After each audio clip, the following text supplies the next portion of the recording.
plan to do now? Their properties, their lives are safe. There will be no revenge on anyone. We are the servant of the people and of this country. Our leadership have instructed our forces to remain at the gate of the Kabul. Wow. Wow, wow, wow, wow, wow, wow, wow. That's all I can say about this what's going on in Afghanistan is wow. To me, it's insane what you see that is going on since January 24th, the insanity, the ineptitude that has been going on in our country since President Biden took office. It's gone so crazy where just a few months ago we owned Afghanistan. If we wanted to, we could have probably turned it into an American state, but here we are just a few months later, and now we are bending the knee to Afghanistan. And it's sad to see that all this is going on. And everybody, including the mainstream media and everything, is just turning their blind eye because they don't care. They don't care that about these people that are dying. And the Taliban's not going to give it up. They know they have no fear in Joe Biden. They have no fear. And I can show you that they have no fear. Check this out. This is what they are doing in Afghanistan. The Taliban fighters, they have no fear for the American of the American armed forces because they know our commander in chief has no backbone. Check a look.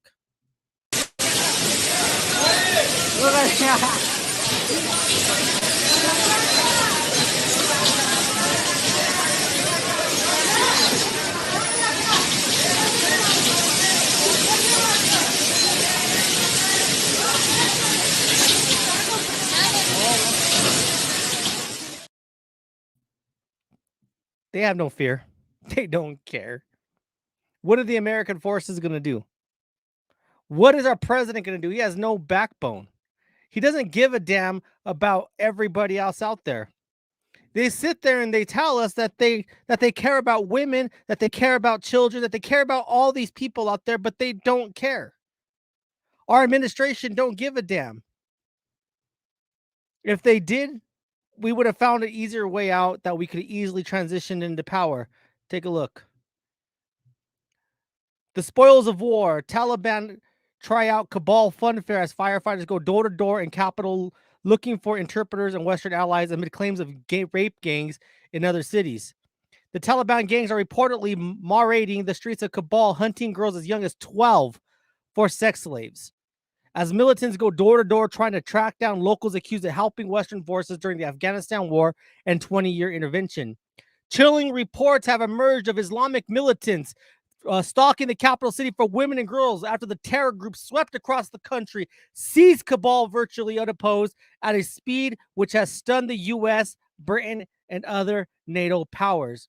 The jihadist commanders are reportedly ordering imams in areas that have captured to bring them lists of unmarried women ages 12 to 45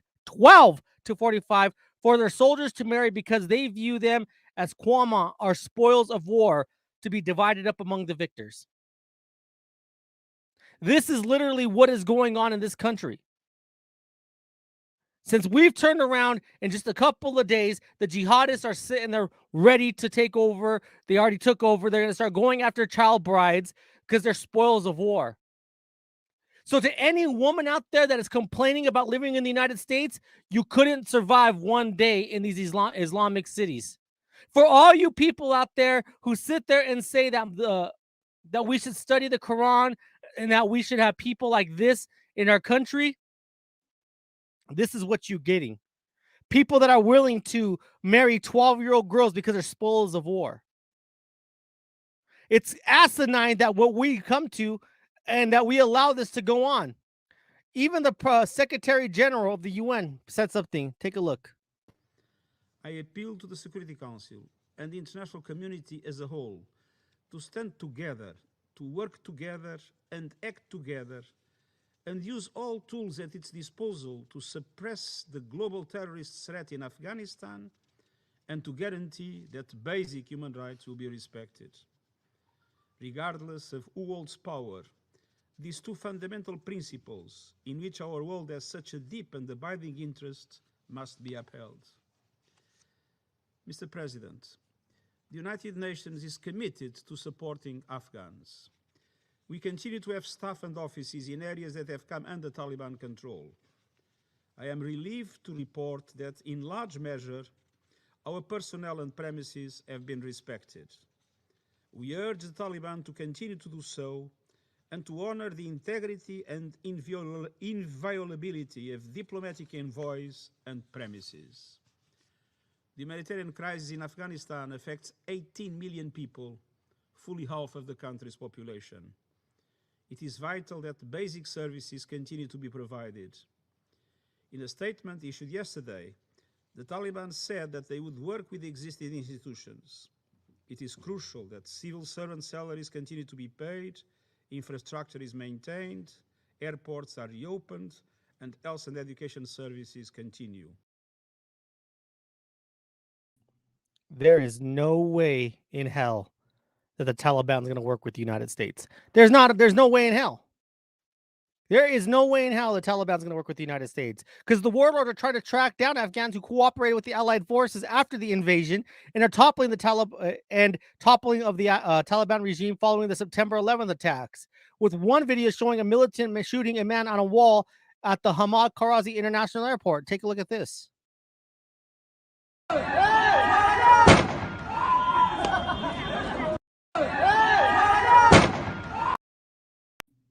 You see? That's what we're working with out there. There's no working with the Taliban. There's not. If there was, we would have done it a long time ago. We would have had to easily transition over to their power, but instead, this is what we got. As American forces, we got to stand up, and Joe Biden was crazy insane to even consider pulling out our troops at this time, especially with the situation that's going on. It's hot and heated. American forces are needed to remain in Afghanistan. 6,000 troops is not going to be able to hold the whole country. Afghans pouring into the Kabul as refugees fleeing the march of militants and told stories of how the Taliban warlords had demanded that they turn over women and girls to become their wives and be raped. The Wall Street Journal also reported civilians and captured soldiers were murdered by the Islamic terror organization, allegations the Taliban officials may have denied, but if you've ever been there, you know it's true. There have been reports of women eccentric shops and notices pasted on them warning them not to enter or they will face the consequences, which is stoning. They will stone you if you go into that area. They don't care about women.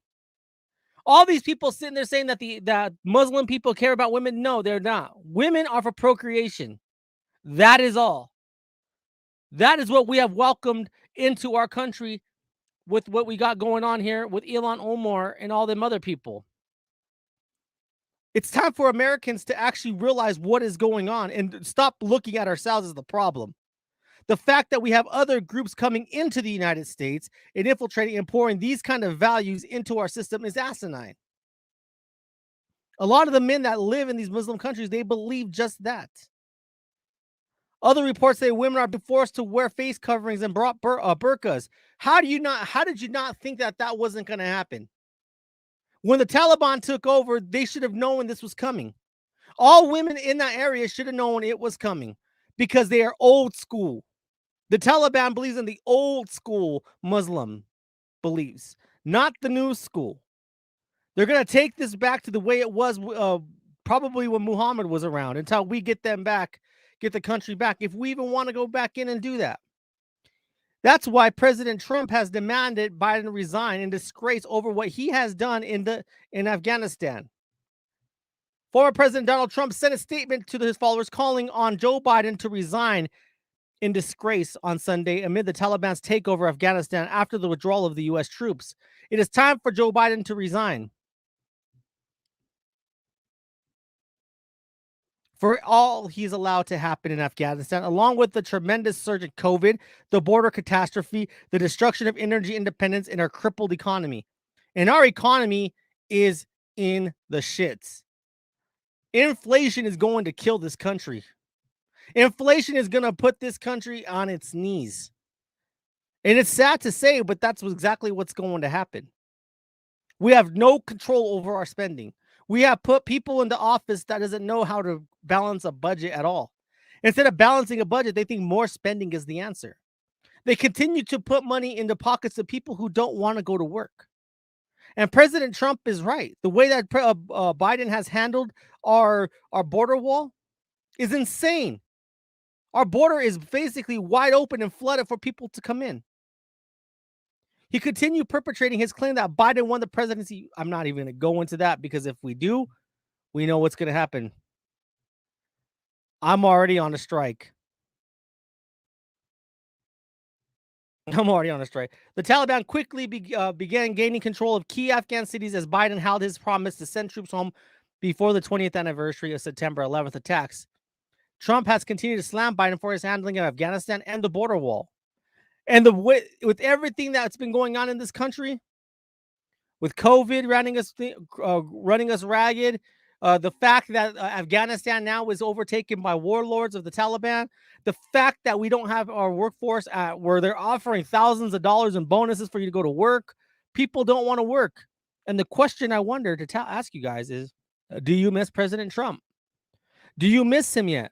Do you miss the $1.79 a gallon of gas? Do you miss the freedom that we had? The Trump administration negotiated the terms of the U.S. withdrawal in talks with the Taliban last year. Now the speed of the Taliban advance has rattled officials 3 weeks ahead of the President Biden's August 31st deadline to bring all the troops home. Biden has repeatedly said he has no regrets about pushing ahead with his timetable. President Trump did negotiate troops withdrawals with the Taliban. He did. But they respected Trump.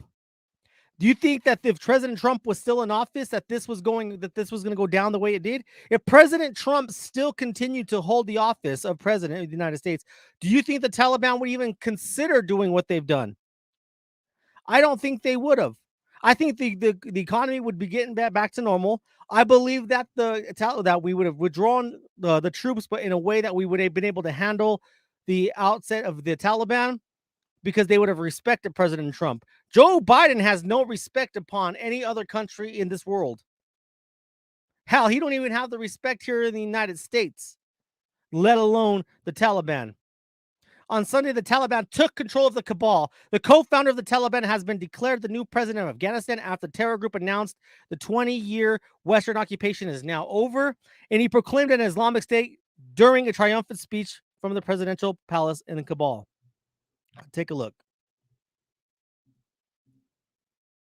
د کابل ښاریانو او اوسیدونکو ته او ورپسې خپلو مجاهدینو ته دا توصیه او وړاندیز کوو چې موږ تاسو دغه حال ته ورسېدو چې هغه هېڅ توقع د دې نه کېده چې په دغه رقم به موږ په افغانستان کې کامیابه کېږو، خو دا د الله پاک نصرت او مدد و چې الله پاک دغسې فتوحات او دغسې کامیابیانې چې په دنیا کې یو مثل نشته نن ورځ زموږ تاسې پر لاس باندې راوستلې. Talk about, they know that they have us bent over. They know they got the country. And who's to blame them? Who's to blame them? They were able to take over the country within days of us leaving. And actually to the point where they're destroying the cities. They're destroying everything that we built there. The infrastructure of Afghanistan is basically gone. Every stability that we put there over the last 20 years is completely gone. Everything that our soldiers went over there to accomplish has been basically gut-rooted and gutted out. Can you imagine every veteran that's ever been to Afghanistan, how they feel right now? Every veteran that's went there to bring freedom to the Afghanis, and this is what they get, a slap in the face by the President of the United States, and that allowed all their hard work to go for nil. All those soldiers that are buried in the Operation Enduring Freedom.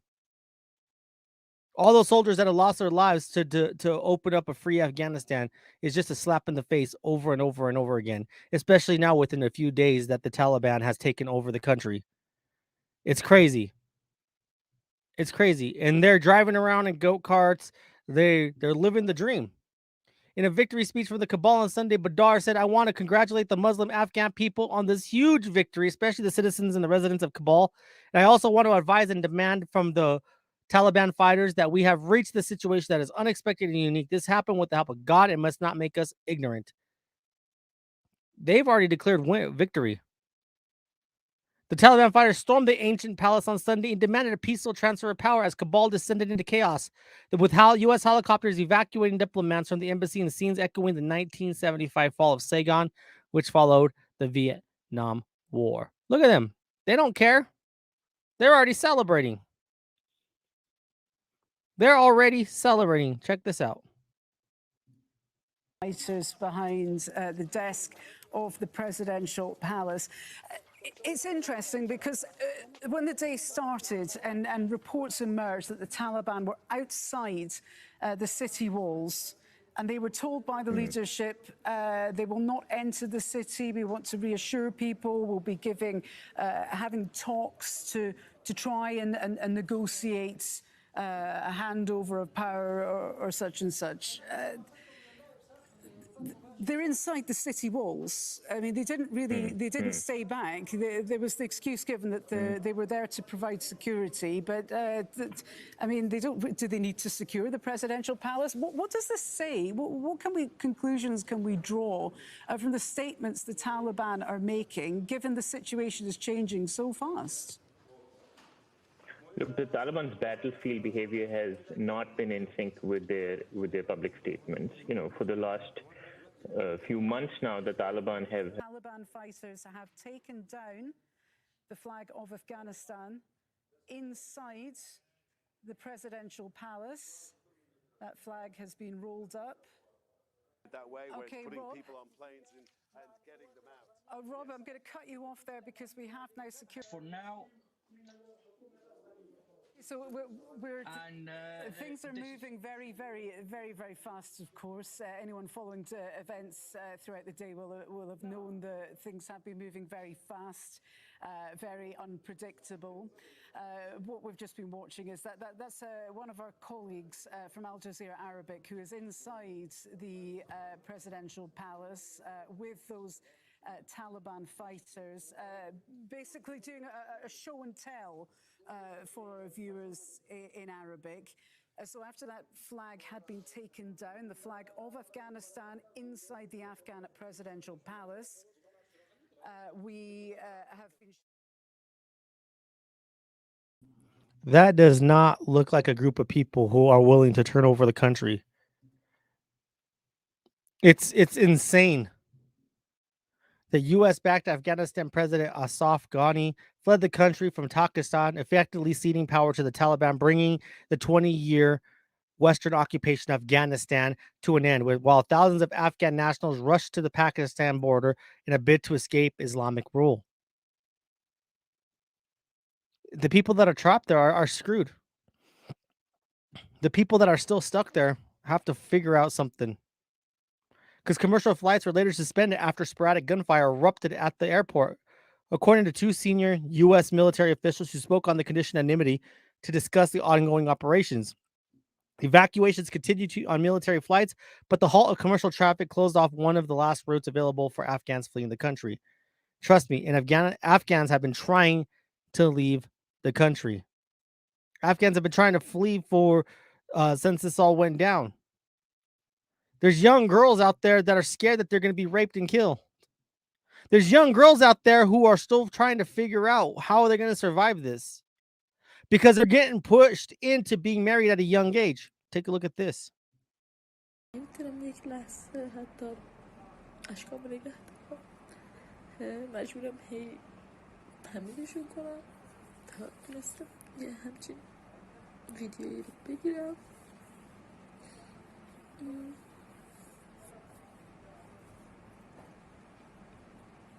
کسی به ما اهمیت نمیده و ما توی تاریخ هم میمیریم. خیلی خنده دار.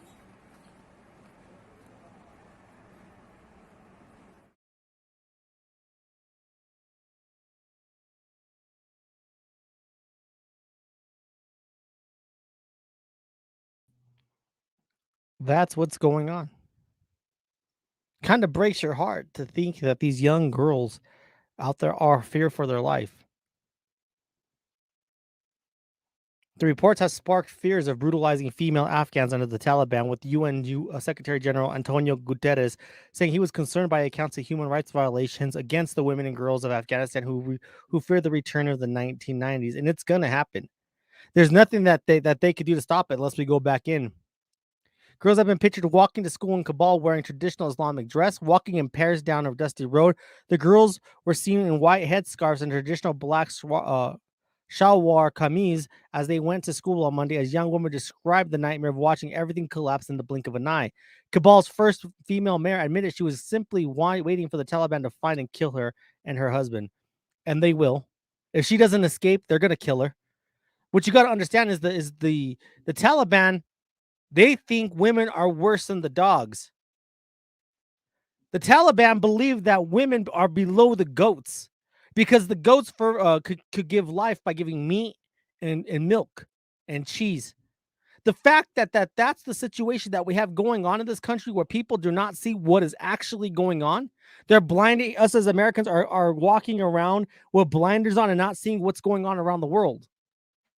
And for these people to think that this is something that is just going to go away. No, the Taliban's going to be here. They're going to occupy Afghanistan. All the soldiers that went to war and lost their lives, dude, is all for nothing. Under the hardline version of Sharia law that the Taliban imposed the last time they controlled the capital, women and girls were mostly denied education, employments.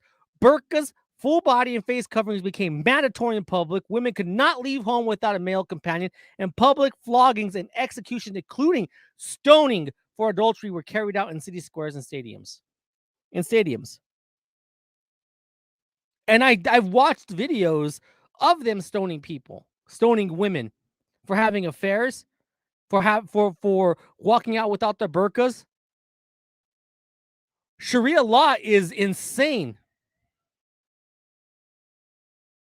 Sharia law is criminal. And we want that here in the United States. And you see it every day with Ilhan Omar talking about Sharia law. How many times have you read or heard of Sharia law? Under threat of execution, girls were banned from mainstream education after the age of 8, forcing those who wanted to learn to do so in secret schools. The Taliban's ousting in 2001 did not spell the end of abuses. Women are often remain marginalized, especially in rural areas. But over the last two decades, significant progress was made in the cities, with women filling universities and entering the workforce in ambitious positions in the media, politics, the judiciary, and even the security forces. Let me ask you guys a question.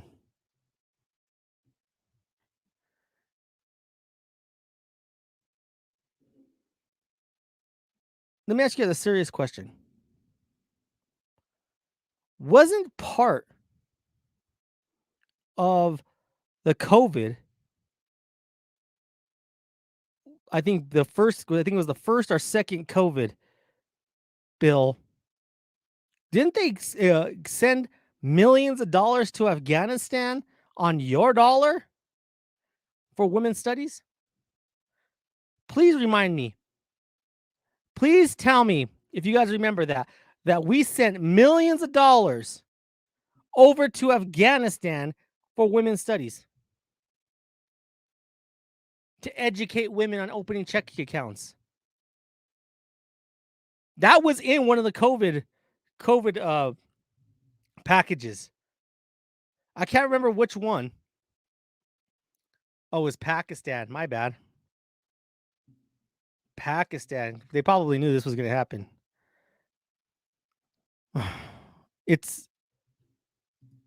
Thanks for correcting me, conservative.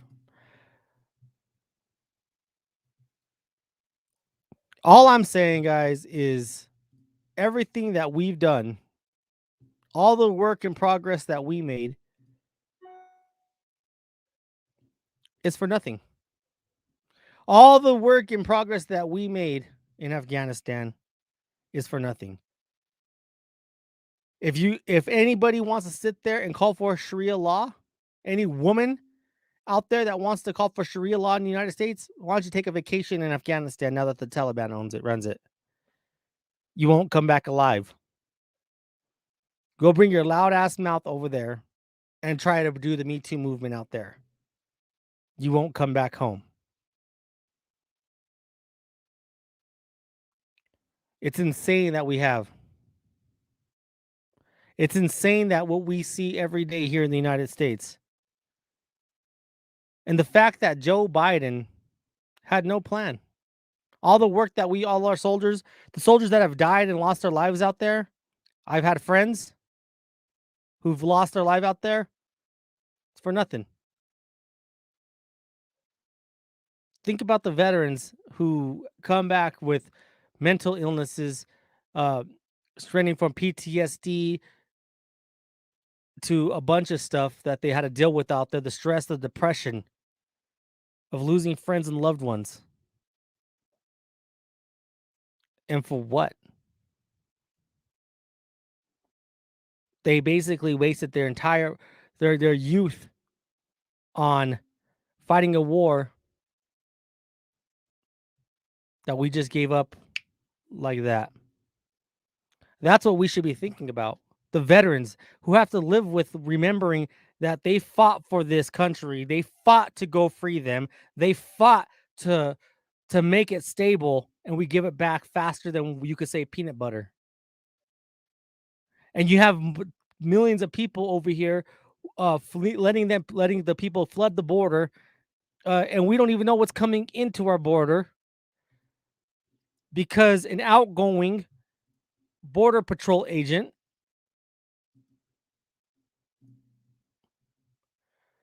Border Patrol chief forced out by Biden tells agents the real national security crisis at the border is the record number of known and suspected terrorists flooding into the United States. More known or suspected terrorists than recorded in previous years have crossed the southern border in the midst of Joe Biden's migration crisis, according to a video from the outgoing border chief. National security is more of a risk than just a humanitarian crisis. Rodney Scott warned his 19,000 agents before retiring on August 14th in a video message obtained by the Washington Examiner. Over and over again, I see the other people talk about our mission, your mission, and the context of it being immigration, or the current crisis today being an immigration crisis. I firmly believe that it is a national security crisis. Immigration is just a subcomponent of it. And right now, it's just a cover for massive amounts of smuggling going across the southwest border, to include TSDBs at a level you have never seen before. That's the real threat. TSDB, or terrorist screening database, is used to refer to a known or suspected terrorist identified in the FBI system. So everything that we're doing every day, the fact that our men and women working at the border are letting people know that, hey, they're flagging off and we're still letting them in. Have we not thought about the crisis that we already have going on? Have we not thought about the fact that there's more than just illegal immigration, undocumented immigrants coming across? We should be looking for, when we're looking for these terrorists, we're still letting them go through, even though they're flagging in the FBI system. What is the point of doing what we do? What is the point of all these border patrol agents working their asses off if you're just going to let them continue to go into our country? Your peers you are taking criminals, files, ists, and like I said before, TDSB alerts off the streets and keeping them safe from America. Even if we processed several thousand migrants that day, and even if 1,000 of them were allowed in the United States, you still look at those threats. You still took those threats off the street, and I think that's worth it. So please don't ever undersell how important your mission is.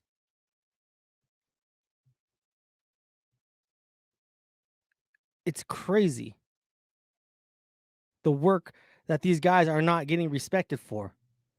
Every day they're working to keep terrorists off the streets. But now that we have the crazy commander-in-chief of the United States who cares more about migrants, undocumented immigrants, than he does about American security. That is a problem. That is something that we should be looking at. But instead of trying to focus on getting those people off the streets, we sit there every day and we allow it to go down and allow them to keep coming into the country. And for what? For a few votes? But with that, guys, I'm going to wrap this up. I want to thank you all for choosing the TCB show on.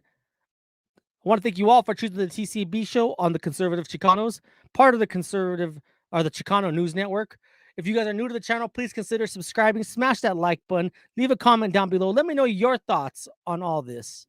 To everybody in the chat tonight, I really appreciate each and every one of you guys. Also, check out tcbshow.net. I don't know if you guys seen it. Take a look at the new shirt that we came out with. I think you guys might like it a lot. I know I do, and I actually have mine on its way. Take a look at the new shirt that we designed on tcbshow.net. That's a kick-ass shirt, guys. I'm telling you. But I want to thank you all again. I hope you guys have a good day. God bless DC Irish. Happy National Airborne Day. Good night.